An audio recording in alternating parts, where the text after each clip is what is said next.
Bismillahirrahmanirrahim.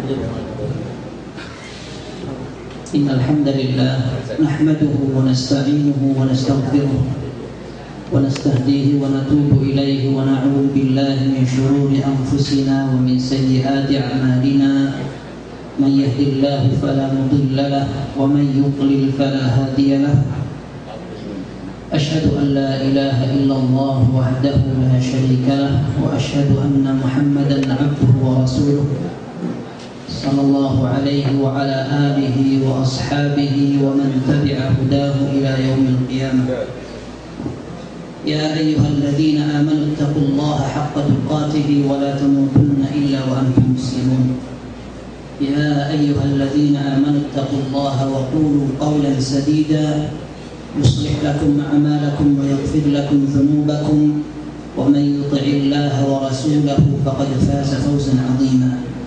فإن أصدق الحديث كتاب الله وخير الهدي هدي محمد صلى الله عليه وسلم وشر الأمور محدثاتها فإن كل محدثة بدعة وكل بدعة ضلالة وكل ضلالة في النار. أما بعد.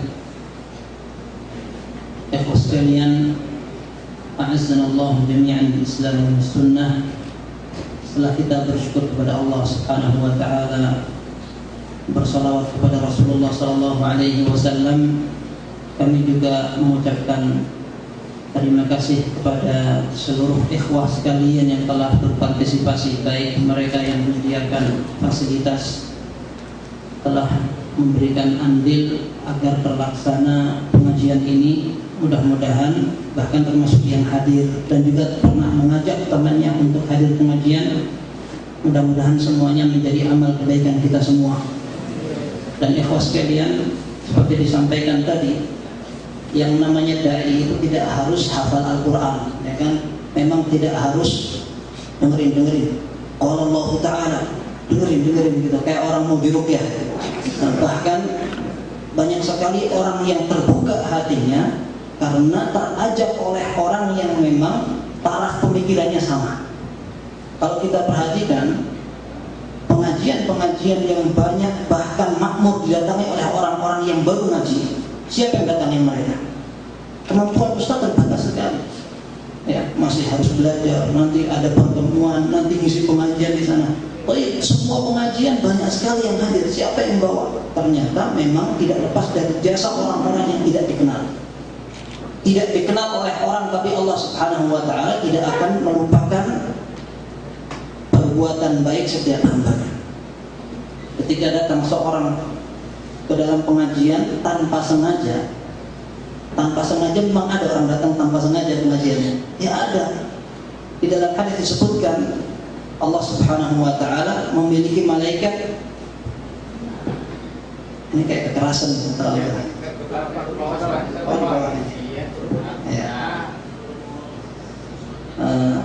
Dalam sebuah hadis dikatakan Allah Subhanahu wa ta'ala memiliki malaikat yang tugasnya mencatat perbuatan hamba-hambanya. Ternyata setelah mereka, para malaikat berdialog dengan Allah Subhanahu wa ta'ala, hadis ini kalau tidak salah dalam Sahih Muslim. Malaikat berdialog dengan Allah Subhanahu wa ta'ala. Kata malaikat, kami telah mendapatkan seorang yang duduk di majelis ilmu. Maka Allah Subhanahu wa ta'ala mempersaksikan mereka telah mendapatkan rahmat-Mu. Malaikat protes. Di antara mereka ada yang datang tidak sengaja. Innama ja'a li hajah. Sungguhnya dia datang cuma kebetulan karena ada keperluan saja. Apa kata Allah Subhanahu wa ta'ala? Hum qaumun la yashqa ma'ahum jalisuhum. Mereka ini adalah orang yang tidak bakal merugikan orang lain. Artinya kalau berteman dengan orang-orang yang datang di majelis ilmu itu, mereka tidak akan rugi. Datang ke pengajian karena diajak, coba-coba dulu ustaznya, siapa tahu enak nasinya. Datang ngantuk-ngantuk jadi gak masalah. Ya. Karena insya Allah kalau jumlahnya besar gak ketahuan yang ngantuk siapa.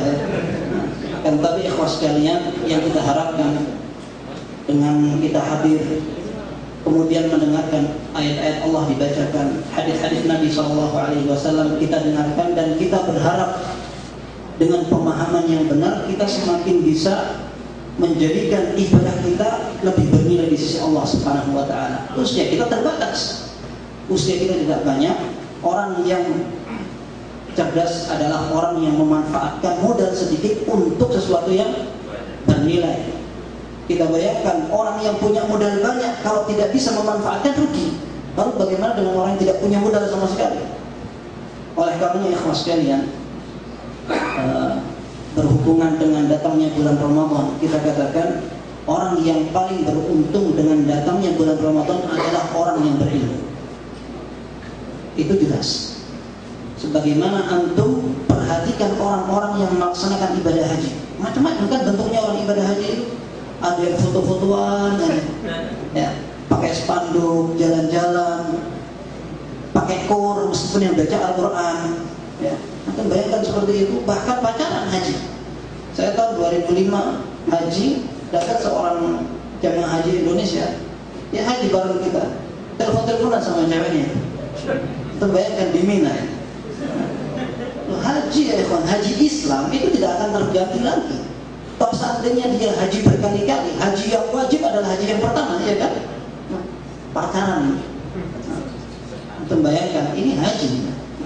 Lalu bagaimana dengan bulan puasa yang terulang tiap tahun sehingga orang yang tidak berilmu hanya ikut-ikutan saja? Kan seperti itu.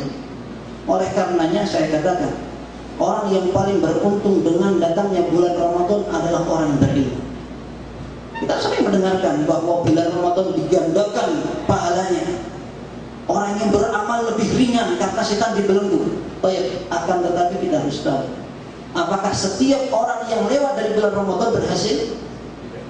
Abdullah bin Mas'ud radhiyallahu anhu, beliau ketika keluar dari bulan Ramadan, beliau mengatakan, "Man hadzal maqbulu minna fanuhanni wa man hadzal mahrumu minna fanu'azzib." Siapa di antara kita yang pantas untuk diberi ucapan selamat karena diterima oleh Allah amalnya di bulan Ramadan, dan siapa pula orang yang pantas diberikan ucapan bela sungkawa karena dia gagal di bulan Ramadan. Antum bayangkan bulan Ramadan banyak ampunan, amal banyak dilipat gandakan pahalanya, tapi ada orang yang keluar dari bulan Ramadan tidak ada perubahan sama sekali. Dan saya katakan ikhwas sekalian, ini bukan berarti kita nyombong atau berbangga kita sudah ngaji. Itu adalah kenikmatan dari Allah Subhanahu wa taala. Akan tetapi ikhwas sekalian, perlu dipahami bahwa seseorang tidak ada yang bisa menjamin dirinya lebih baik dari orang lain. Sekedar seseorang memiliki nasab yang baik, tinggal di daerah yang baik, atau dilebihkan bisa menghafal Al-Quran atau menghafal hadis atau kenal dengan para ulama, belum jaminan untuk menjadi sosok yang lepas dan menjadi orang yang paling sempurna.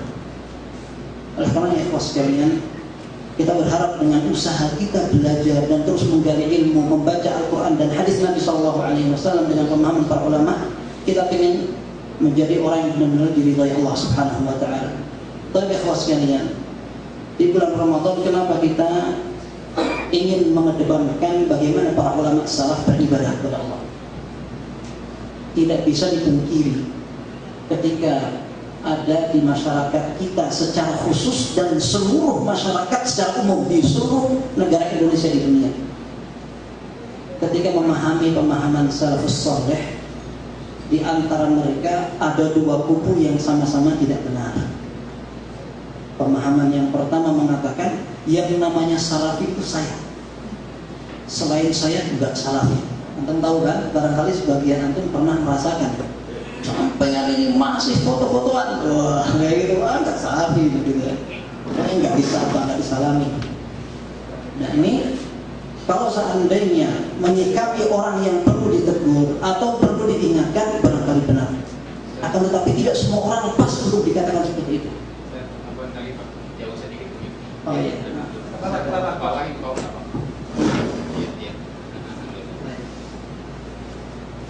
Sebagian orang memang mereka baru awal mengenal sunnah Nabi SAW. Ketika belajar, semangat belajar, kemudian sholat 5 waktu dijaga, langsung didaprat seperti itu, langsung lari, nggak sholat jemaah lagi. Sholat lewat depan orang sholat tidak sengaja langsung ditampel kemudian ditendang. Ada orang yang seperti itu memang tendang. Mending dia mau sholat jamaah, sekarang baru mau sholat jamaah disegitukan. Ini yang disebut oleh Rasulullah SAW, inna minkum munaffirin. Sungguhnya sebagian di antara kalian ada orang yang membuat lari dari Islam, dari sunnah Nabi SAW. Ini hadis ini disebutkan kepada Mu'adz bin Jabal ketika beliau sholat kepanjangan. Ini sholat kepanjangan aja membuat orang sebagian gerah. Gimana kalau orang yang nggak biasa sholat, sholatnya dipanjangin? Orang yang sholat 11 rakaat disalib yang 23. Tanya sekali, ini poros pertama. Poros berikutnya atau titik berikutnya adalah orang yang fobi dengan sunnah, fobi dengan kata-kata salaf.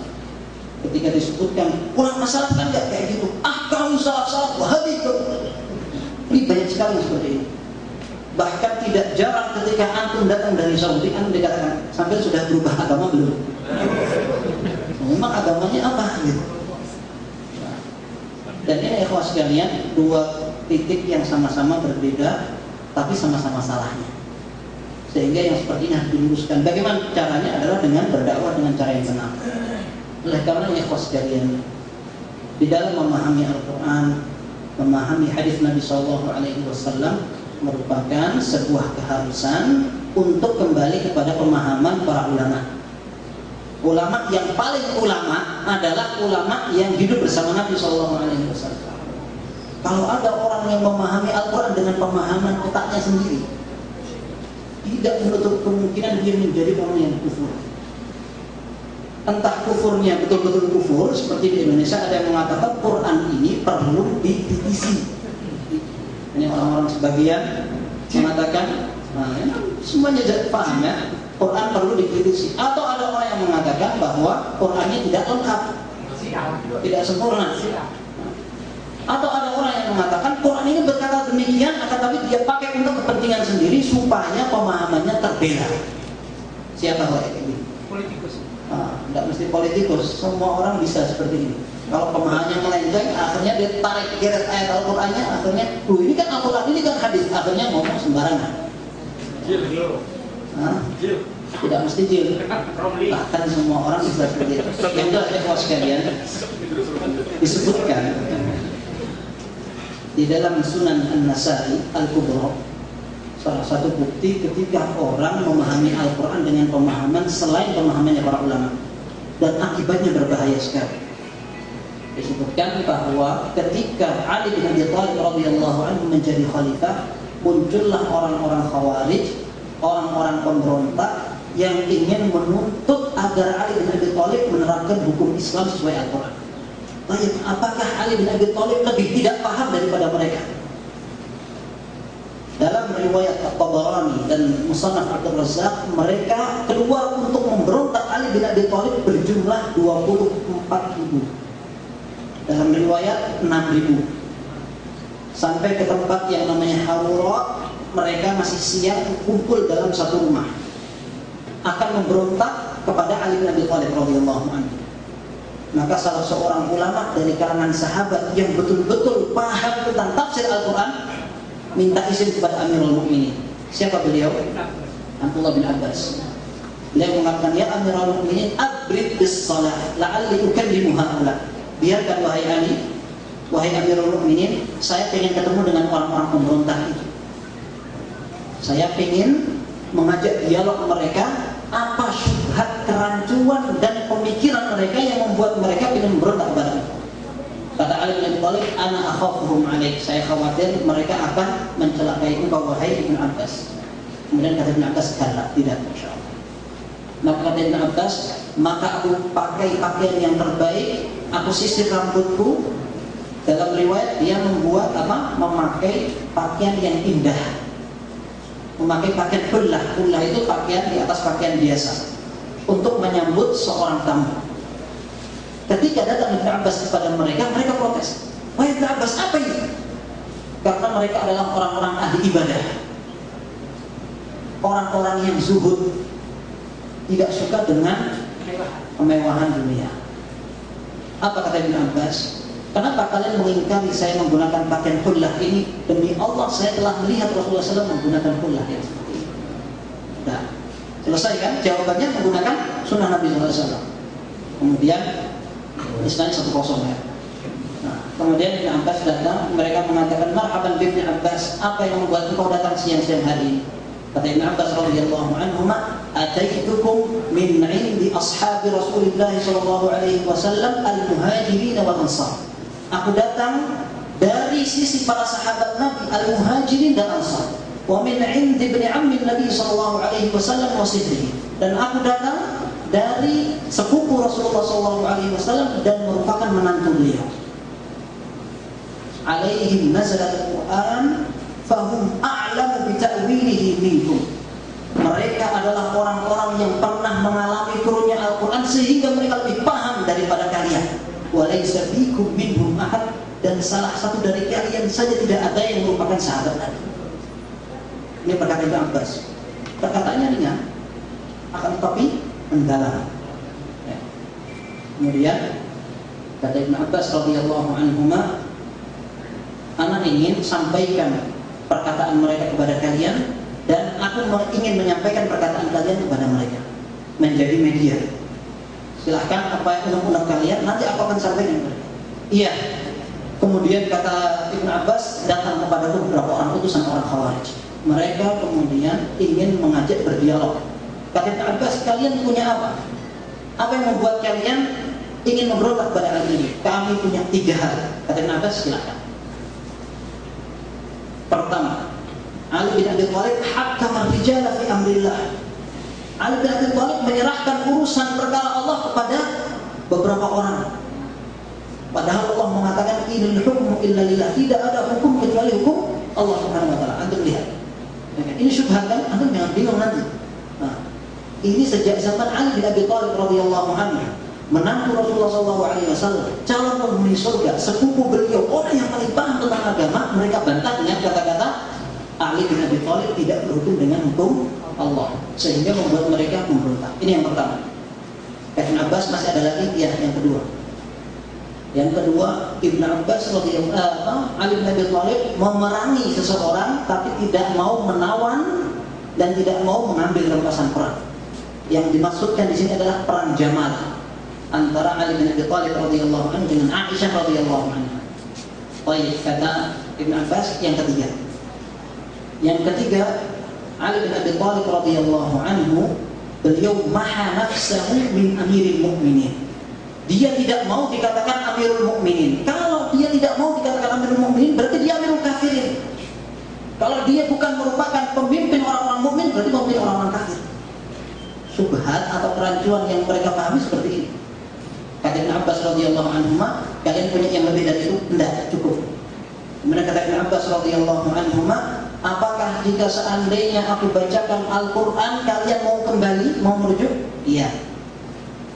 Akhirnya Ibn Abbas mengatakan, pertama, kalian mengatakan bahwa Ali bin Abi Thalib telah menyerahkan urusan Allah kepada beberapa orang. Bagaimana pendapat kalian jika Allah sendiri yang telah menyerahkan urusan kepada beberapa orang? Masa? Iya. Coba, dalam sebuah ayat Allah menyatakan, ya ayyuhalladzina amanu la taqtulus sayda wa antum hurum. Wahai orang-orang yang beriman, janganlah kalian membunuh binatang buruan ketika antum dalam keadaan ihram. Faman qatalahu minkum muta'ammidan fajazaa'un mithlu ma qatala minan na'am yahkumu bihi dzawa 'adlin minkum. Barang siapa yang ternyata dia telah membunuh binatang buruan dengan sengaja, maka dia akan dihukumi dengan memberikan sembelihan atau hewan yang serupa. Siapa yang menghukumi? Dzawa 'adlin minkum, orang-orang terpercaya di antara kalian. Nah, coba lihat, Allah menyerahkan hukumnya kepada beberapa orang kan? Iya. Ada lagi. Kata Ibn Abbas radhiyallahu anhu, dalam firman Allah tentang masalah perceraian. Wa in khiftum shiqaqa bainihima fab'athu hakaman min ahlihi wa hakaman min ahliha.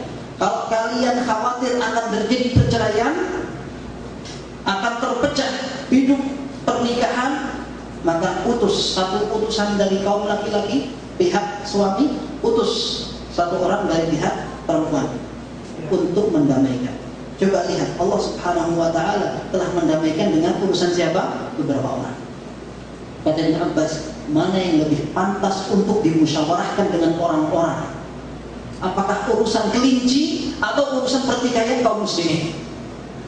Nah, kelinci maksudnya tadi orang yang membunuh binatang buruan ketika muhrim. Nah, kata mereka, oh ya jelas, nah itu masalah orang-orang mukminin yang bertikai. Baik, mana yang lebih pantas untuk dimusyawarahkan dengan kaum muslimin antara, ini dalam sini dikatakan bid'ul mar'ah. Bid'ul mar'ah artinya adalah kemaluan seorang wanita, maksudnya pernikahan. Mana yang lebih pantas dimusyawarahkan? Masalah pernikahan yang gampang atau urusan kaum muslimin yang banyak yang sedang bertikai? Oh iya, kata mereka, ya sudah. Baik. Kemudian berikutnya, masalah kalian mengatakan bahwa Amirul Mukminin memerangi akan tapi tidak mau menawan dan tidak mau mengambil rampasan perang. Maksudnya adalah perang Jamal. Nah, maka kata Ibn Abbas radhiyallahu anhu, saya katakan kepada kalian, apakah kalian menganggap ibu kalian Aisyah radhiyallahu anha halal sebagaimana rampasan perang dan tawanannya? Kalau kalian mengatakan iya, beliau halal, kalian kafir. Kalau kalian mengatakan beliau bukan ibu kami karena memerangi khalifah, kalian juga tetap kafir. Fa antum baina dhalalatain, kalian berada pada dua kesesatan. Kata mereka, labud min makhraj, kalian harus mendatangkan solusi atau jalan keluar. Mereka nggak bisa ngomong. Kata Ibn Abbas, sudah selesai? Sudah. Yang terakhir, yang katanya Amirul Mukminin tidak mau disebut Amirul Mukminin, kalau tidak begitu berarti di Amirul Kafirin. Tapi saya sebutkan, kata Ibn Abbas, dalam perjanjian Hudaybiyah, Rasulullah SAW mengatakan kepada Ali bin Abi Thalib, "Uktub ya Ali, hadza ma salaha alaihi Muhammadur Rasulullah." Tulislah wahai Ali, inilah yang ditulis oleh Rasulullah SAW dari perjanjian dengan orang-orang Mekah. Kata orang kafir, "Lau alimna annaka Rasulullah ma qatalna." Kalau kami mengakui bahwa kamu adalah utusan Allah, kami tidak usah memerangi kamu wahai Muhammad. Uktub ismak wasma'ati, tulis namamu dan nama bapakmu. Nah, kata Rasulullah SAW, "Allahumma innaka la ta'lamu anni Rasulullah." Kata Rasulullah SAW, wahai Allah, sungguh engkau mengetahui bahwa aku adalah Rasulmu. Uktub ya Ali, hadza ma salaha alaihi Muhammad bin Abdillah. Tulislah wahai Ali, ini adalah perjanjian yang dibuat oleh Muhammad bin Abdullah. Kata Ibn Abbas, mana yang lebih ringan? Orang yang tidak mau disebut Amirul Mukminin atau orang yang tidak mau disebut Nabi, padahal dia adalah Nabi. Akhirnya mereka mengatakan, iya sudah, kami menyesal. Faraja'a minhum 20,000. Dalam riwayat Tabarani dan juga Abdul Razzaq, maka yang tobat sampai 20.000. Dalam riwayat An-Nasa'i, yang tobat 2.000. Yang 4.000 sisanya diperangi oleh Ali sampai mereka betul-betul diperang. Ini orang-orang Khawarij. Kita bayangkan bagaimana orang yang punya syubhat, yang punya pemikiran karena memahami Al-Quran dengan kemauan sendiri, bisa sampai jauh melenceng seperti ini. Ini kita tidak katakan bahwa orang Khawarij kafir, tidak. Para ulama mengatakan orang Khawarij mereka salah, akan tetapi mereka tidak dikatakan kafir. Toh memang mereka diperangi oleh Amirul Mukminin Ali bin Abi Thalib, tapi bukan karena kekufuran mereka, bukan tapi karena kesalahan dan pembangkangan mereka. Yang jelas ikhwas sekalian, bagaimana bahayanya orang yang memahami Al-Quran dengan pemahaman sendiri. Kita lihat bagaimana jalan keluar ini didapatkan ketika mereka berdialog dengan ulama. Sekarang demikian ikhwas sekalian, ada hadis Nabi SAW, ada Al-Quran tentang Ramadan, tentang ibadah dan secara Islam keseluruhan. Kalau kita serahkan kepada otak kita masing-masing, otak kita kan macam-macam ya. Otak dari Jawa enaknya segini aja, ini baik. Orang yang dari Afrika bilang enggak, itu enggak baik, menurut kami yang baik kayak gini. Baik. Bagaimana yang Islam yang diterapkan kalau memang masing-masing menganggap itu baik. Oleh karenanya ikhwas sekalian, memang tidak ada jalan keluar yang selamat selain menjadikan pemahaman para ulama sebagai pegangan dalam memahami dalil-dalil untuk beribadah kepada Allah Subhanahu wa taala. Sedikit yang dikerjakan, akan tetapi bermakna lebih baik daripada banyak, akan tetapi tidak ada maknanya sama sekali atau salah. Dalam sebuah perkataan para ulama, wa innal iqtisada fi sunnatin wa khairin khairun min wa innal iqtisada fi sunnatin wa khairin khairun, saya lupa perkataannya itu, min bid'atin wa syarr, kayak gitu. Artinya seorang bersikap ekonomis dalam sebuah sunnah dan kebaikan itu lebih baik daripada orang yang bersungguh-sungguh tapi dalam hal bid'ah dan kejelekan. Sedikit tapi sunnah itu lebih baik daripada banyak tapi tidak sunnah. Apalagi baik dan banyak. Yang sedikit nggak sunnah lagi, wah kilafah gitu istilahnya. Sebagian kita tidak beruntung rezekinya. Wah di dunia nggak beruntung, di akhirat nggak beruntung juga. Untung dunia akhirat kasihan banget.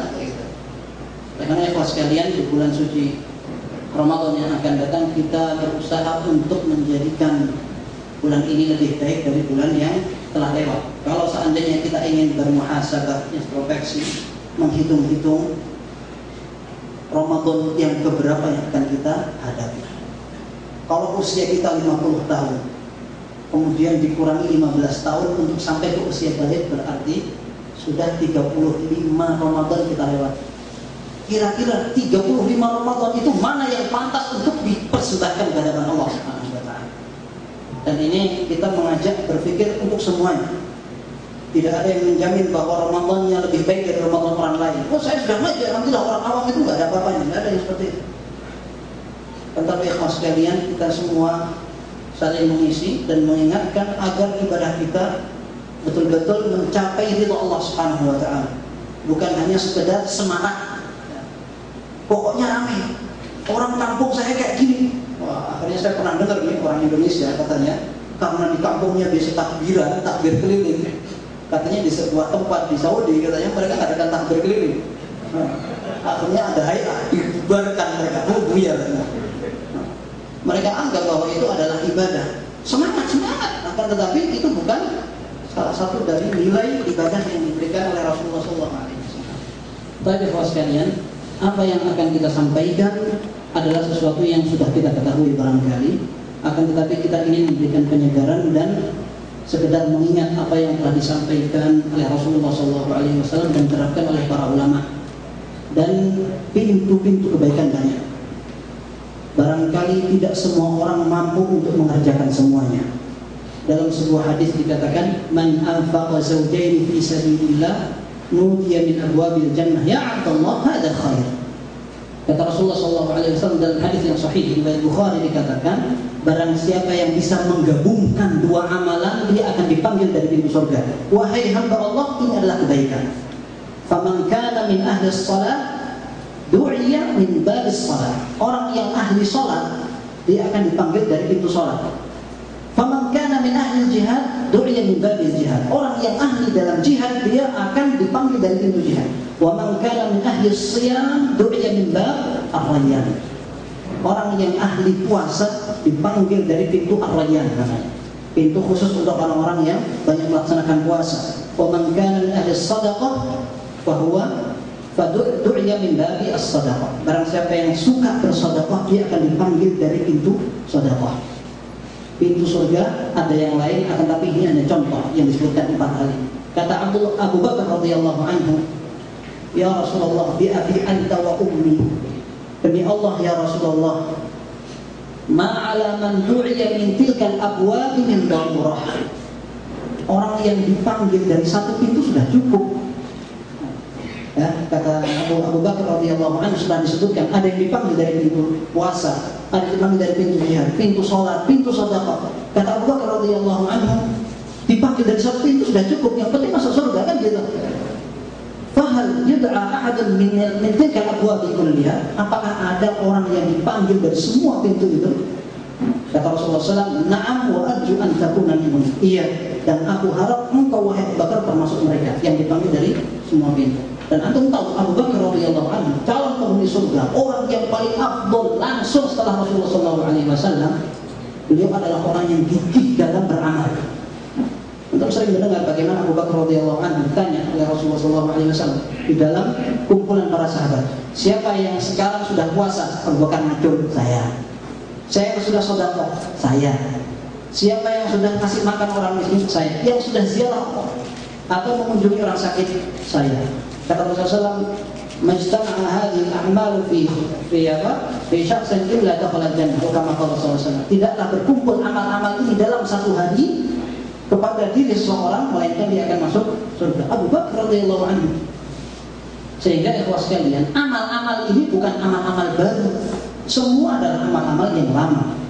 Akan tetapi kita berusaha untuk mengerjakan semampu kita. Tidak semua orang dimudahkan untuk mengerjakan semuanya. Bahkan Imam Malik rahimahullah, antum tahu Imam Malik ahli hadis, ulama besar, memiliki pengajian dan banyak muridnya. Bahkan murid-muridnya itu diceritakan oleh muridnya, kita di majelisnya Imam Malik itu gak berani noleh. Karena apa? Karena Imam Malik betul-betul orangnya memiliki haibah, wibawa yang tinggi sekali. Ketika kami di majelis Imam Malik, kami gak berani noleh, apalagi ngomong, gak berani sama sekali. Bahkan wakanatis salatinu yahabuhu, bahkan para penguasa merasa sungkan dan canggung di hadapan Imam Malik rahimahullah. Imam Malik sudah seperti ini dikasih surat teguran oleh salah seorang yang suka jihad. Bukan suka jihad, suka ibadah. Suka ibadah, kirim kepada Imam Malik, antum ini melupakan diri antum sendiri, sibuk ngurusi murid-murid antum sendiri lupa tahajudnya, lupa puasanya, lupa sholatnya. Kata Imam Malik rahimahullah, semua orang dimudahkan untuk melaksanakan kebaikan, dan Allah Subhanahu wa ta'ala memberikan kemudahan seorang untuk mengerjakan amal sebagaimana Allah memberikan rezeki. Aku tidak merasa bahwa apa yang aku lakukan ini lebih rendah dari yang kau kerjakan, dan saya berharap semua yang kita kerjakan sama-sama mendekatkan diri kepada Allah Subhanahu wa ta'ala. Dan memang demikian, ada yang dimudahkan oleh Allah untuk puasa, ada yang dimudahkan oleh Allah untuk sedekah. Sedekah antum tahu butuh modal, ya kan? Kalau puasa nggak butuh modal. Sahur nggak harus banyak-banyak, ya, penting sedikit aja sudah cukup gitu. Tapi yang lapar dia sendiri, ya. Tapi yang jelas tidak banyak modalnya. Sedekah untuk orang yang mampu. Sholat, tidak semua orang kuat untuk berdiri lama, ya. Apalagi jihad, ya. Modal siap-siap mati, ya. Coba sekarang pulang kampung ingin bawa hadis Nabi SAW, kullu bid'atin dhalalah, gitu. Yang nyuruh antum menyampaikan hadis itu pertama ya siapa? Datang ke kampung kalau ada kesyirikan, antum perhatikan dulu kesyirikannya, jangan langsung bid'ah. Orang nggak mau dengar antum, gitu ya. Jadi istilahnya hikmah itu atau bijaksana itu ya tahu kondisi. Makanya Syekh Utsaimin rahimahullah beliau mengatakan, dai yang punya basirah, yang punya pengetahuan ketika akan berdakwah harus tahu apa yang didakwahkan, siapa yang akan didakwahi, dan cara berdakwah. Itu semua harus diketahui. Baik, ikhwas sekalian, beberapa amal yang disarankan dan sering kita mendengarnya di bulan Ramadan adalah hal-hal yang insya Allah kebanyakan kita juga telah mengerjakannya. Akan tetapi ini kita jadikan sebuah pemicu. Mumpung hangat 3 pekan lagi biiznillah kita akan menghadapi bulan Ramadan. Mudah-mudahan Allah Subhanahu wa ta'ala menyampaikan kita sampai bulan Ramadan. Yang lebih dari itu kita berdoa kepada Allah, mudah-mudahan kita mendapatkan taufik untuk memanfaatkan Ramadan ini. Yang pertama seperti kita ketahui adalah puasa. Puasa, firman Allah Al-Baqarah ayat 183 antum sudah hafal. Nah, dibaca dan sengaja itu. Wah, menyambut bulan Ramadan bacanya itu. Nah, kemudian antum tahu bahwasannya Rasulullah SAW menyatakan dalam hadis yang sahih dari Bukhari, "Man lam yada' qaul az-zuri wal 'amal bihi falaysa lillahi hajatun fi an yada'a ta'amahu wa syarabahu." Barang siapa yang belum bisa meninggalkan perkataan buruk, dusta, keji, Allah tidak butuh dengan puasanya. Meninggalkan minum dan makannya Allah tidak butuh. Ini sudah sering kita dengar. Kita lihat ya kawan sekalian bagaimana para ulama salaf menerapkan tuntunan dan hadis-hadis tersebut. Disebutkan Ali bin Abi Thalib radhiyallahu anhu setiap datang bulan Ramadan beliau khutbah. Kemudian beliau mengatakan, jangan sampai di antara kalian ada yang mengatakan in shoma fulanun asum. Kalau fulan puasa, saya ikut puasa. Wa in aftara uftir. Kalau dia enggak puasa, saya ikut enggak puasa. Kemudian beliau mengatakan dalam sebuah khutbahnya, walaysa siyamu minat ta'ami wasyarab, walakinnahu minal kadhibi wal batili wal laghu. Kata Ali bin Abi Thalib dalam khutbahnya, dan Umar bin Khattab pernah juga dinukil perkataan beliau.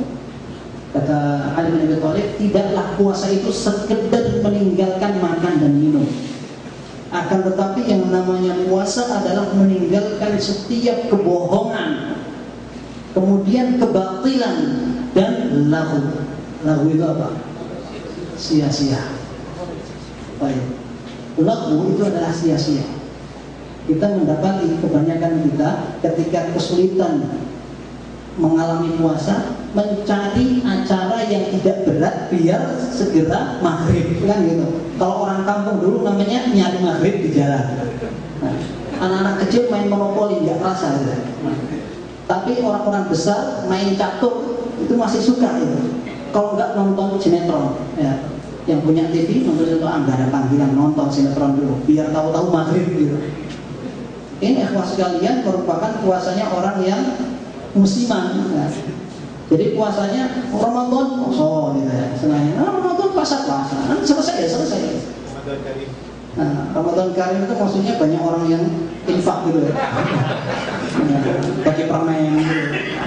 Nah, jadi ikhwah sekalian, kata Ali bin Abi Thalib radhiyallahu anhu dan juga Umar bin Khattab, beliau berdua mengatakan bahwa puasa tidak hanya sekedar menahan lapar dan dahaga, akan tetapi lebih dari itu, menahan diri dari dusta, kemudian dari kebatilan, termasuk juga dari perkara yang sia-sia. Kata salah seorang tabi'in yang bernama Mujahid, beliau mengatakan, khoslatani man hafidhahuma salimalahu siyatuhu. Dua sifat, dua perbuatan yang bisa dijaga, jangan sampai kelakon, kata orang Jawa, jangan sampai terlaksana dua hal ini, maka dia berhasil dan sukses dalam puasanya.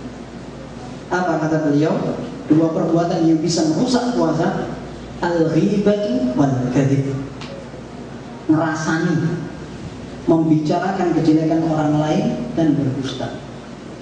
Ikhwan sekalian, tidak terlalu panjang lebar kita membahas. Namanya ghibah itu jelas ya. Ghibah ngerasani atau mempergunjing orang lain, itu dalam hadis Nabi SAW, tidak usah rumit-rumit. Nah, dalam hadis sudah disebutkan ghibah itu adalah dzikruka akhaka bima yakrah, menyebutkan sesuatu yang kalau orang yang diperbincangkan nggak suka. Itu namanya ghibah, gampang sudah. Kata sahabat, ya Rasulullah, kalau seandainya saya jujur, memang orang itu jelek. Ya itu ghibah itu kayak gitu. Nah, kata Rasulullah SAW, ghibah itu kalau memang benar kalian rasani orang itu jelek, maka orang itu jelek. Nah, itu namanya ngerasani atau ghibah. Kalau enggak benar, itu namanya tuduhan. Nah, kata orang Sunda, fitnah. Ya, fitnah kayak gitu. Nah, itu kata Rasulullah SAW. Sekalian, orang yang semakin bijaksana dalam mengambil sikap adalah orang yang berhati-hati dalam perbicaraannya. Berhati-hati sekali. Semakin banyak ilmunya, semakin berhati-hati dalam bertutur kata. Lisan ini mudah. Kalau tidak disibukkan dengan membaca Al-Quran, zikir kepada Allah, akan sibuk kepada yang lain. Bahkan perkara yang mubah, perkara yang boleh, bisa terjerumus ke dalam perkara yang haram kalau tidak hati-hati. Makanya di antara para sahabat, mereka lebih memilih tinggal di rumah daripada ngobrol. Karena nanti kalau ngobrol, pertama ngobrolin kajian, lama-kelamaan yang diobrolin orang yang nggak datang, atau datang tapi bikin onar, atau datang keminter, semua diomongkan. Ya benar, itu ghibah itu kayak gitu. Nah, ghibah itu kayak gitu. Bahaya sekali, sekali. Ini yang sudah ngaji, yang kita ajak berdialog ya, istilahnya, bahwa ghibah itu banyak sekali orang yang tidak selamat. Karena kata Mujahid, seorang tabi'in murid dari Ibnu Abbas, dia mengatakan kalau dua hal ini antum bisa selamat, puasanya selamat. Ya. Yang satu ghibah, yang satu kadhib. Kadhib sudah nggak usah dibahas. Bohong itu na'udzubillah. Wallahi muskilah ya. Wallahi bohong lagi, subhanallah. Nah ini ikhwas sekalian, di antara yang dinukil, kata Abu Dzar Al-Ghifari, seorang sahabat, "Idza kana yaum shaumika fatahaffaz mastata'ta." Kalau kamu sedang puasa, usahakan kamu menjaga diri sebisa mungkin. Seorang murid Ibnu Abbas ketika disampaikan pesan seperti ini, yang namanya Talib Ibnu Qais, "Idza kana yaum shaumihi dakhala wa lam yakhruj illa li shalah." Kalau beliau puasa, ini murid dari Abu Dzar Al-Ghifari, Talib Ibnu Qais. Beliau kalau puasa, beliau akan masuk rumah, nggak keluar kecuali untuk sholat. Ketemu orang itu ngomongin enak sekali. Zikrullah syifa wa zikrun nasi da, kata seorang ulama. Mengingat Allah adalah obat, tapi mengingat orang ini penyakit. Oleh karena dalam riwayat seorang tabi'in Abdul Mutawakkil, dia cerita juga bahwa Abu Hurairah radhiyallahu anhu wa ashabahu kanu idza shamu jalasu fil masjid. Mereka apabila melaksanakan puasa, mereka lebih suka duduk di masjid. Meskipun kadang-kadang ya, orang datang ke masjid yang ngobrolin mobil, ngobrolin HP, Android, segala macam, WhatsApp di masjid itu. Assalamualaikum warahmatullahi wabarakatuh. Anu bayangkan orang zaman sekarang kayak gitu kan, bukan zikir kepada Allah. Tapi itu masih lebih mending daripada yang di pasar, yang di luar, ngobrol sana kemari. Syukur-syukur di masjid baca Al-Quran. Dan kita alhamdulillah ketika bulan Ramadan atau bulan haji atau beberapa hari-hari Asyura, kita dapatkan terutama di lingkungan-lingkungan baik seperti ini, kita lihat kaum muslimin memanfaatkan untuk membaca Al-Quran lebih dari hari-hari biasanya. Ini jarang sekali kita dapatkan di Indonesia. Mudah-mudahan ketika kita tinggal di sini ada semacam warna baru pencerahan untuk ibadah kita. Datang ke masjid baca Al-Quran, senajan atau meskipun kita hanya ikut-ikutan ngaji nggak enak gitu, ngaji nggak apa, akan tapi kan enak ngaji gitu. Nah, niatnya diperbaiki, loh niatnya nggak benar, perbaiki waktu ngaji, perbaiki, tidak masalah. Karena para ulama mengatakan niat dalam amal adalah niat yang selalu ditajdid, diperbaharui. Pertama nggak benar, benar di belakangnya, tidak ada masalah. Seperti itu, kawan sekalian. Kemudian ikhwah, di antara nasihat Imam Nawawi rahimahullah, ini khusus masalah ghibah, kita tekan aja ya, soalnya ghibah ini banyak kan kita nggak selamat ya. Bulan Ramadan, di luar bulan Ramadan ghibah itu tidak boleh, apalagi di bulan Ramadan. Kata Imam Nawawi rahimahullah, la yanbaghi alladhi yanbaghi an ya'malahu li kulli muslim idza sami'a ghibata muslim. Kalau saya beliau mengatakan yang pantas untuk dilakukan seorang ketika mendengarkan ada saudaranya menghibahi atau mempergunjing orang lain, an yaruddaha wa yasjura qailaha, hendaklah dia membantah, menolak atau betul-betul memberikan teguran keras. Fa illam yanzajir bil kalam zajarahu biyadi, kalau ngomong enggak mempan diingatkan dengan tangan. Fa'ilam yastati' bil yad wala bil lisan, kalau dia enggak mampu untuk memberikan teguran pakai mulut apalagi pakai tangan, enggak mampu dia, apa kata beliau? Faraqa dzalikal majlis, minggir, enggak usah ikut majlis. Dan kita sudah ngobrol, dan ini enggak sengaja biasanya orang-orang lagi sama-sama asingan datang ke masjid, lagi suntuk, bosen kayak gitu, ketemu orang Indonesia di masjid, ngobrol. Ternyata dalam ngobrolan sedang mengobrolkan orang lain. Kalau seandainya dia canggung untuk mengingatkan, puasa nih, masa ngobrolin itu. Kalau nggak mampu untuk ngomong seperti itu, karena yang ngobrolin kebetulan jenggotnya lebih panjang gitu. Nah, misalkan maaf aja ya, misalkan seperti itu. Mendingan nggak jenggotan tapi nggak ghibah, enggak. Yang penting jenggotan dan tidak ghibah, gitu ya. Nah, yang belum jenggotan, mudah-mudahan jenggotnya dipanjangkan. Rasulullah SAW jenggotan, Abu Bakar juga jenggotan, ya. Para sahabat juga jenggotan. Kita bangga dengan tampil seperti para ulama. Baik, kata Nawawi rahimahullah, mendapatkan majlis yang seperti itu, kita nggak mampu untuk ikhwas sekalian, ini adalah salah satu gambaran puasa para ulama. Baik, kemudian ikhwas sekalian, yang sering kita kerjakan di bulan suci Ramadan adalah melaksanakan sholat. Sholat ini adalah sebuah urusan yang kelihatannya sepele. Kenapa sepele? Karena tidak ada modalnya. Sholat nggak usah bayar. Masuk masjid waktu sholat sepanjang apapun nggak ada orang yang nuntut. Sholatnya kelamaan bayar, nggak ada. Akan tapi ikhwas sekalian, sholat itu membutuhkan taufik dari Allah Subhanahu Wa Taala. Kalau seorang sahabat yang sedang butuh saja, mereka sampai protes ketika imamnya kepanjangan. Lalu orang yang tidak biasa sholat diimami dengan imam yang panjang, bacaannya panjang, bagaimana? Ini membutuhkan kebiasaan. Rasulullah SAW mengatakan, "Man qama Ramadhana imanan wa ihtisaban, ghufira lahu ma taqaddama min dhanbi." Barang siapa yang melaksanakan qiyamul lail, tahajud, sholat malam, tarawih, semuanya sama. Loh, kalau di Mekah, di Madinah ada tarawih nanti malam tahajud, sama aja, hanya penamaan saja. Makanya dalam hadis tidak ada man sholat tarawih, nggak ada. Karena penamaan itu baru ada setelah para ulama ingin memahamkan yang gampang. Wa'illah penamaan di zaman Nabi SAW ya yang mulai itu mangqama Ramadan, maksudnya ya sholat tarawih itu. Nah, kata Rasulullah SAW, barang siapa yang sholat malam tujuannya adalah iman karena tauhid, karena ingin mendapatkan pahala Allah dan juga mengharapkan ridhonya, kata Rasulullah, ghufira lahu ma taqaddama min dhanbi, akan diampunkan dosa yang telah lalu. Kita lihat bagaimana para ulama menerapkan sholat malam.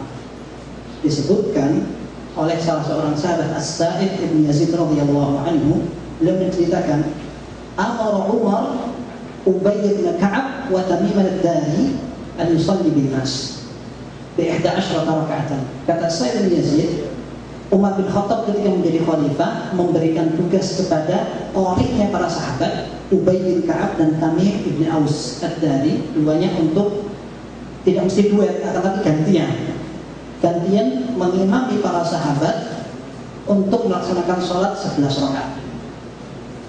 Kemudian kata beliau, wa kana al-qari'u yaqra'u bil mi'in, dan salah satu dari qari itu atau imam kami itu membaca bacaan dalam satu rakaat sampai ratusan ayat.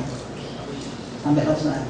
Wa kunna na'tamidu 'ala al-'asa min tulil qiyam, dan kami sampai pegangan tongkat karena kepanjangan sholatnya. Tapi mereka nggak kabur itu. Nggak kayak orang Indonesia, pertama semangat, habis itu mundur lagi semuanya. Kemajuan. Kita bayangkan, loh, sholat 5 waktu saja nggak pernah, apalagi sholat tarawih. Ya pertama aja orang sholat tarawih dia nggak tarawih enak. Saya pernah mendengarkan ada seorang sopir bis, dia mengatakan, wah antara lagi Ramadan, sepanjang usia saya ini sopir bis nggak mungkin 15 tahun. Nah, sopir bis rata-rata minimal 25 tahun, tapi kelihatannya enggak. Waktu itu saya usianya sekitar itu, tapi umur dia lebih tua dari saya. Dia mengatakan, selama umur hidup saya tidak pernah puasa Ramadan full. Nggak bangga, kayak agak ta'assuf gitu, agak kayak prihatin. Tapi ada yang seperti itu, yang nggak puasa juga ada. Kata orang puasanya puasa kendang. Kendang ya. Nah, awal akhir bolong tengahnya. Ada orang seperti itu. Lah sholat tarawihnya gimana?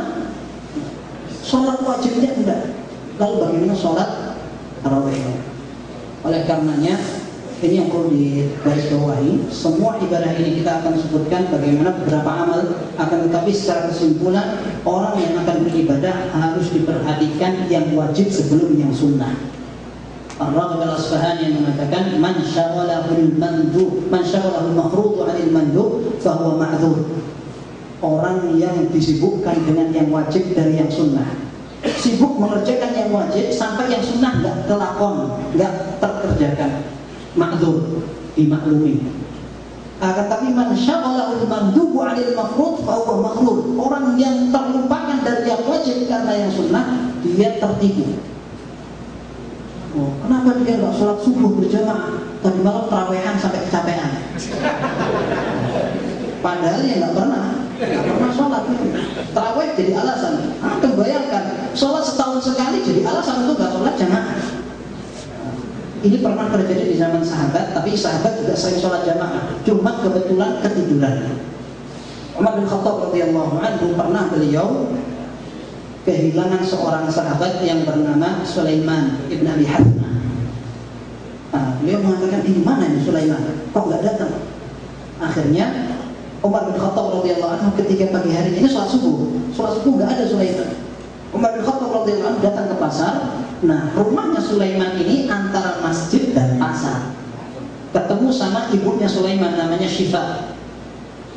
Kata beliau, anak nggak lihat Sulaiman di sholat subuh. Kemudian kata ibunya, kana yaqumu minal lail faghalabathu 'ainah. Dia tadi malam sholat tahajud sampai kecapean ketiduran. Kata Umar bin Khattab radhiyallahu anhu, lebih baik saya tidak sholat malam, tapi saya nggak ketinggalan sholat subuh. Ini mereka adalah orang-orang yang bukan berarti Umar bin Khattab nggak sholat malam. Umar bin Khattab radhiyallahu anhu sholat malam sampai sepertengah malam pertama. Setelah itu dibangunkan keluarganya. As-shalah, as-shalah, ayo sholat. Kemudian beliau membaca firman Allah, wa'mur ahlaka bis-shalah wastabir 'alaiha. Perintahkan keluargamu untuk sholat dan sabarlah dalam merintahkan keluarga untuk sholat. Dan salah seorang syekh kita, guru tafsir di Jami'ah, mengatakan memerintah anak untuk sholat itu lebih susah daripada memerintah untuk hal yang lain. Ayo belikan ini, jalan. Ini disuguhkan tamu, jalan. Aku suruh sholat susah, tantangannya susah. Makanya Allah mengatakan wastabir 'alaiha, sabar dalam merintah anak untuk sholat. Nah, apalagi yang diperintahkan anak. Kalau yang diperintahkan orang lain gampang, ya kan? Kalau diperintahkan ayo sholat, kelihatannya dia sholat terus. Yang kelihatan yang bagus-bagus. Kalau anak melihat bapaknya pertilah gitu di rumah ya, pencilaannya kelihatan di rumah ya. Bapaknya nggak ngaji, bapaknya juga sholatnya ketiduran, nyuruh sholat, bapaknya nggak sholat, gimana? Nah, ini ikhwas sekalian, oleh karenanya memerintahkan anak untuk melaksanakan sholat itu lebih susah daripada memerintahkan orang lain, terutama selain sholat. Ikhwas sekalian, ini masalah yang mulai di bulan Ramadan.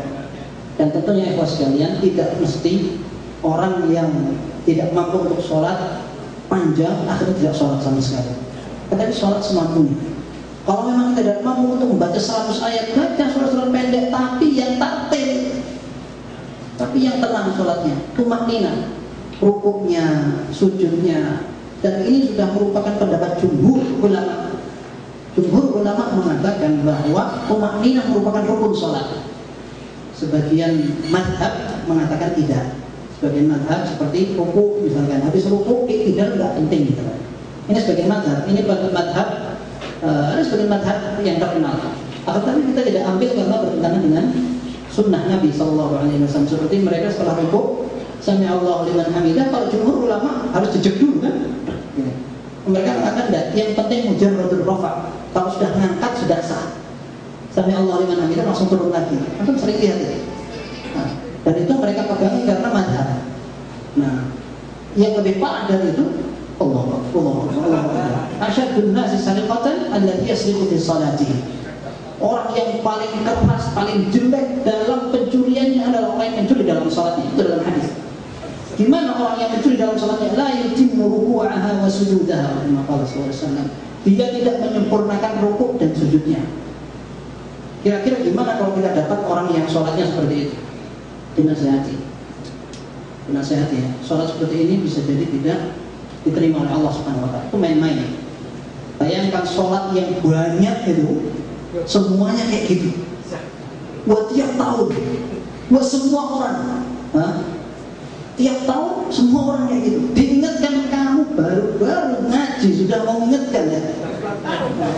Antum berani jadi imam besok diusir. Enggak usah besok, sekarang maghrib 2 rakaat cukup.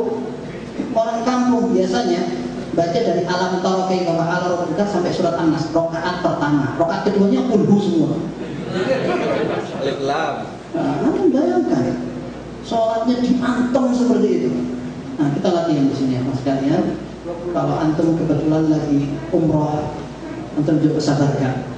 Saya sabar bisa menunggu pesawat misalkan check in bisa. Karena saya cari nafkah ibadah, iya sudah tidak apa-apa. Tapi coba sholat di Masjidil Haram 23 rakaat, satu rakaatnya satu halaman, sabar gitu, sabar. Ya alhamdulillah yang imam orang Arab enak bacanya. Kalau di kampung bacanya kayak gitu. Tapi yang itu untuk latihan. Untuk latihan bagaimana antum sholatnya biar enak, biar khusyuk, sempurna. Ini yang kita harapkan, betul-betul kita akan mendapatkan sholat yang diterima oleh Allah Subhanahu wa Ta'ala. Yang penting diterimanya. Ya, kata salah seorang ulama, al-khawfu 'ala al-'amali alla yataqabbal ashaddu min al-'amal. Ini kalau nggak salah perkataan Hasan al-Basri rahimahullah. Khawatir agar amalan ini tidak diterima itu lebih penting, lebih kuat daripada khawatir tidak beramal. Orang tidak beramal semua tahu itu jelek. Tapi ketika orang sudah beramal tapi tidak merasa aman untuk diterima atau tidak, nah itu yang banyak orang yang seperti itu. Sehingga beliau mengingatkan bahwa untuk khawatir agar amal ini tidak diterima oleh Allah SWT itu lebih parah, lebih kuat daripada seorang khawatir tidak beramal. Ini nanti saya tidak beramal. Nah ini gampang, banyak orang yang seperti itu. Ikhwas sekalian, yang lebih anjurkan adalah seorang mengikuti pelaksanaan sholat tahajud sampai selesai. Kata Rasulullah SAW dalam hadits yang sahih, innahu man qama ma'al imam hatta yansarif kutiba lahu qiyamul lailah. Sungguhnya orang yang sholat bersama imam sampai selesai, dia akan dituliskan pahala sholat semalam suntuk. Dan ini lebih afdal. Para ulama membahas seperti ini. Syekh Abdul Muhsin Abbas bin Baz, Syekh Utsaimin rahimahullah, Syekh Abdul Muhsin yang saya pernah dengar itu lebih afdal daripada sebagian orang mengatakan saya witir sendiri di rumah. Sholat misalkan sama imam, kemudian selesai dari 8 rakaat atau 20 rakaat keluar, nanti saya ingin witir sendiri di rumah. Ya nggak apa-apa, akan tetapi selesai bersama imam itu yang ada pahala lebih utama. Ini yang hal berikutnya. Kemudian di antara sedekah, kita tahu bahwa tidak semua orang dimudahkan untuk sedekah. Akan tetapi ikhwas sekalian, sedekah semuanya sudah tahu bagaimana fadilah, keutamaan, keistimewaannya, bahwa Rasulullah SAW menyatakan as-sadaqata tudfi'ul khati'ata kama yudfi'ul ma'un nar. Sedekah ini bisa memadamkan dosa sebagaimana api akan memadamkan air bisa memadamkan api. Akan tetapi tidak mesti orang yang sedekah adalah orang yang kaya. Bahkan tidak semua sahabat ketika diperintah Rasulullah SAW untuk sedekah mereka memiliki uang. Diceritakan dalam sebuah riwayat, Abu Mas'ud Al-Badri radhiyallahu anhu, beliau menceritakan ketika mereka dalam keadaan miskin tapi ada perintah sedekah. Apa yang beliau katakan? Amarana Rasulullah sallallahu alaihi wasallam bis sadaqah. Rasulullah sallallahu alaihi wasallam memerintahkan kami untuk sedekah, tapi dia enggak punya uang. Apa yang dikerjakan? Fa yanṭaliqu ahaduna yatahamal hatta yajida muddan, hatta yaji'a bil mudd. Salah seorang dari kami kemudian kerja mikul barang sampai bisa dapat upah 1 mud. 1 mud cuma 1 gili kurma atau apa yang bisa disedekahkan. Wa in kana li ahadihul yawma 100,000. Orang yang seperti ini sekarang sudah kaya raya, tapi dulu ketika diperintahkan Rasulullah SAW dia nggak punya apa-apa. Akhirnya dia tahamal, jadi kuli, angkat sampai dia dapat upah, sampai dia bisa bersedekah. Ini ceritanya Abu Mas'ud radhiyallahu anhu. Jadi orang sedekah itu tidak mesti harus kaya dulu. Nanti kalau sudah kaya saya akan sedekah. Bahkan betapa banyak orang yang kaya sedekahnya mikir-mikir gitu ya. Baik, Allah Subhanahu wa Ta'ala tidak akan menilai 1 real, 100 real, 100.000 real. Mungkin sebagian itu dimudahkan Allah Subhanahu wa Ta'ala untuk memberikan sedekah. Akan tetapi Allah Subhanahu wa Ta'ala akan melihat bagaimana nilai sedekah itu yang kita berikan.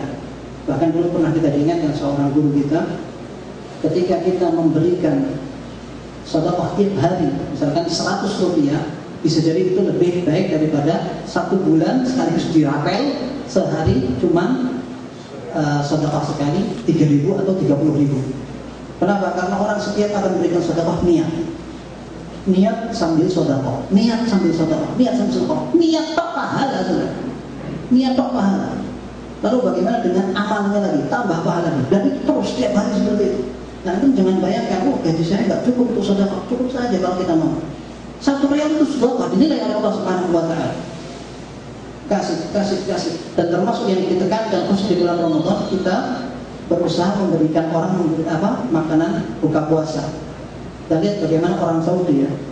Istilahnya kita yang sering dengar orang Saudi sangat gajinya, orangnya kejam gitu. Tapi begitu datang bulan Ramadan, rebutan untuk ngasih. Coba kita ikuti gaya mereka saja. Di kampung kita kan justru orang rebutan cari jaburan atau buka bersama. Buka bersama yang gratis mana? Gitu. Antum coba sekarang sudah lama di sini mempraktekkan satu kebaikan saja, meskipun cuma sekali. Kirim, ya kan, 10 riyal jadi berapa? 3.000 atau 30.000?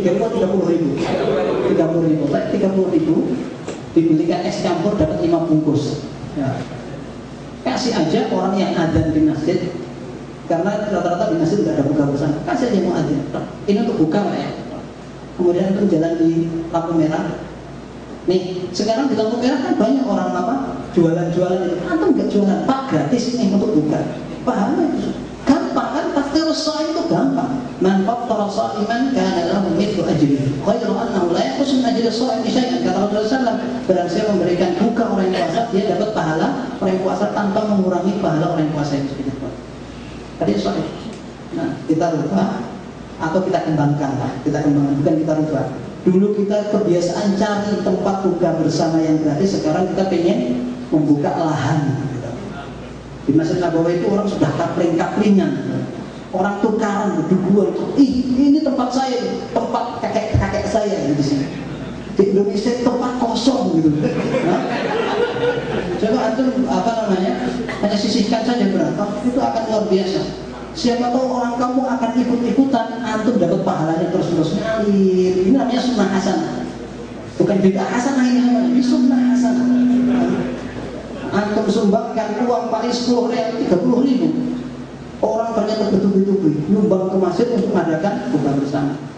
Apalagi yang memang gajinya banyak gitu ya. Mudah-mudahan tidak ketinggalan. Para sahabat tidak iri ketika melihat orang kaya. Akan tetapi mereka iri melihat amalnya orang kaya. Ini sudah jam 11. Baru 3 amal. Tapi yang jelas ikhwah sekalian, seandainya memang ada makalahnya, hanya saya bagi, tapi kebetulan saya tidak menulis makalah.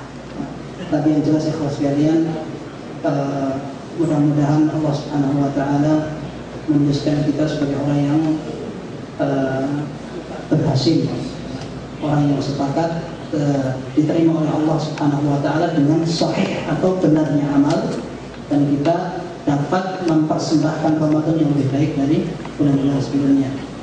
Wallahu taala a'lam dan bermanfaat. Wassallallahu wasallam wa baraka ala nabiyina Muhammad wa ala alihi wasallam.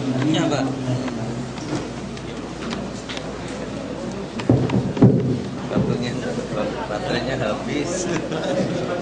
Tadi lupa sih, tadi colokin waktu jalan.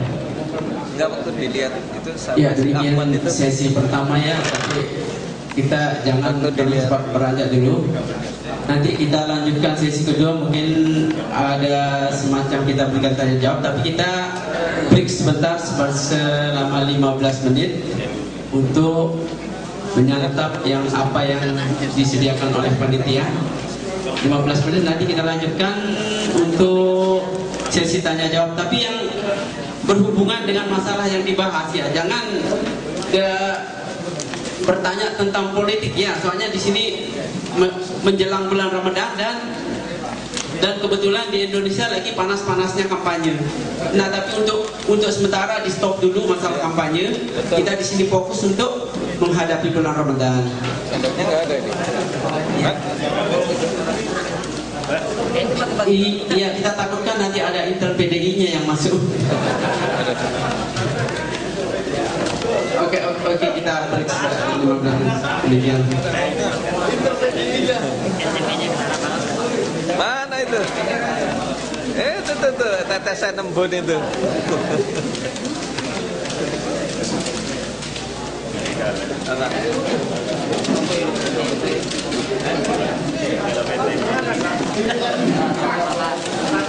latihan mental.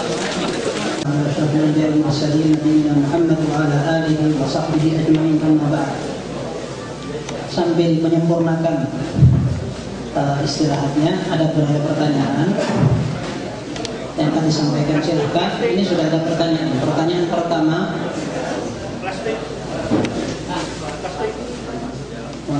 Mungkin untuk karena kita punya waktu terbatas dan di belakang udah disiapkan mic untuk bertanya langsung aja gitu, supaya apabila ditulis nanti mungkin tidak semua bisa dijawab. Dan di belakang kita sudah siapkan mic untuk bertanya langsung. Baik, sebelumnya ada pertanyaan pertama nih. Mohon penjelasan apa dan siapa? 1.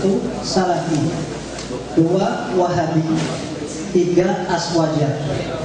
Mengapa di antara mereka selalu berselisih satu sama lain? Baik, ikhwas sekalian, kita perlu bahas siapakah Salafi, siapa Wahabi, dan siapa Aswaja. Tapi yang lebih penting dari itu adalah nama tidak penting. Akan tapi yang penting adalah siapa yang lebih cocok dengan sunnah Rasul SAW. Kan demikian, ya kan? Atau ada orang yang mengatakan ahlus sunnah adalah saya, yang lain bukan ahlus sunnah. Saya adalah salafi, yang lain bukan salafi. Ini tidak penting. Yang penting adalah siapa yang lebih cocok kepada sunnah Nabi SAW, itulah yang benar. Baik, terkait dengan penamaan salafi, salafi adalah orang yang ingin mengikuti jejak salafus saleh. Siapa salafus saleh? Salafus saleh adalah 3 generasi pertama umat ini. Di dalam hadis Nabi SAW dikatakan, khairul ummati qarni, thumma alladhina yalunahum, thumma alladhina yalunahum.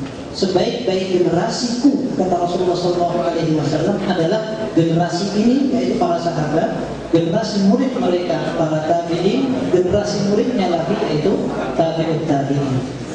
Nah, mereka lah orang-orang yang dikasih gelar dan julukan salafus saleh. Orang yang ingin menerapkan Quran dan hadis dengan pemahaman salafus saleh, itulah salafi. Perkara orang ini salafi atau bukan, itu tidak perlu menyematkan nih saya salafi, tidak perlu, ya, karena memang tidak ada kartu anggota, ya. Sehingga kalau ada orang menerapkan Quran dan hadis sesuai dengan pemahaman salafus saleh, ulama dari kalangan sahabat, tabi'in dan tabi'ut tabi'in, ialah salafi sejati. Kalau ada orang yang tidak seperti itu, berarti dia bukan salafi, sekalipun dia ngaku-ngaku atau pengikut banyak mengatakan salafi adalah orang itu. Ini tidak penting. Dan salafi sama maknanya dengan ahlus sunnah wal jamaah. Ahlus sunnah wal jamaah adalah orang yang mengikuti sunnah Nabi sekaligus menerapkan kode salafus saleh. Tidak ada bedanya. Ahlus sunnah wal jamaah sama dengan yang kita sampaikan. Salafi adalah orang yang seperti ini.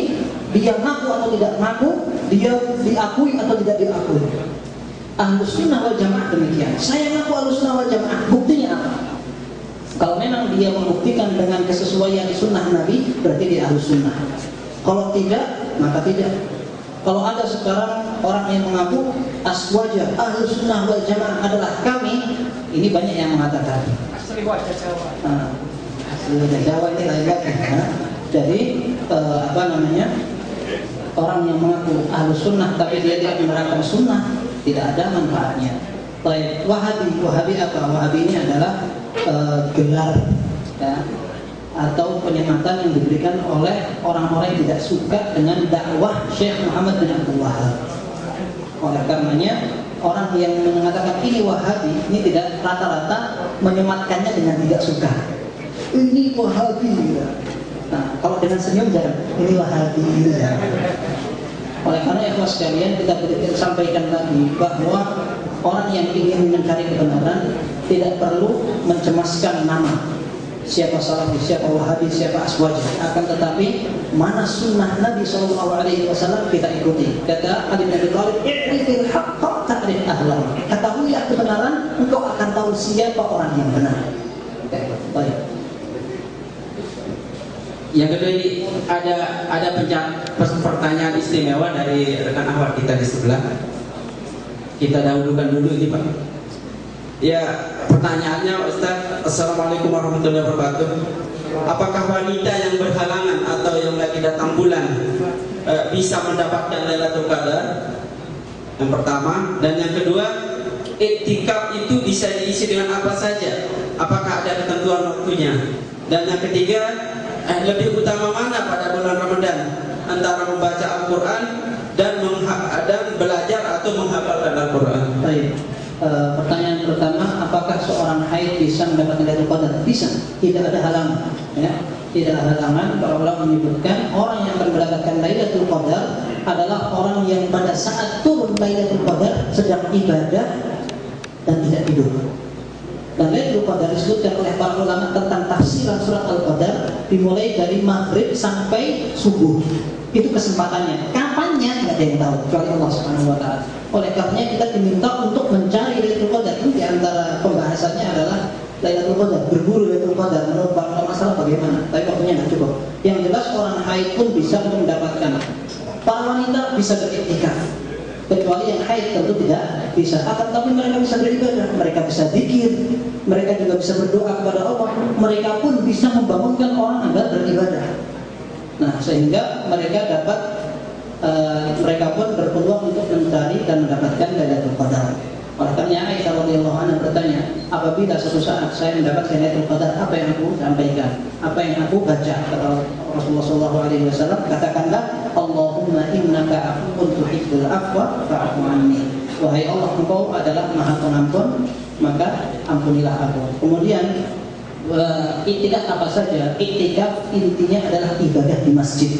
Kalau tinggal di rumah namanya bukan iktikaf. Nah, apalagi sambil tidur namanya tidur. Ya.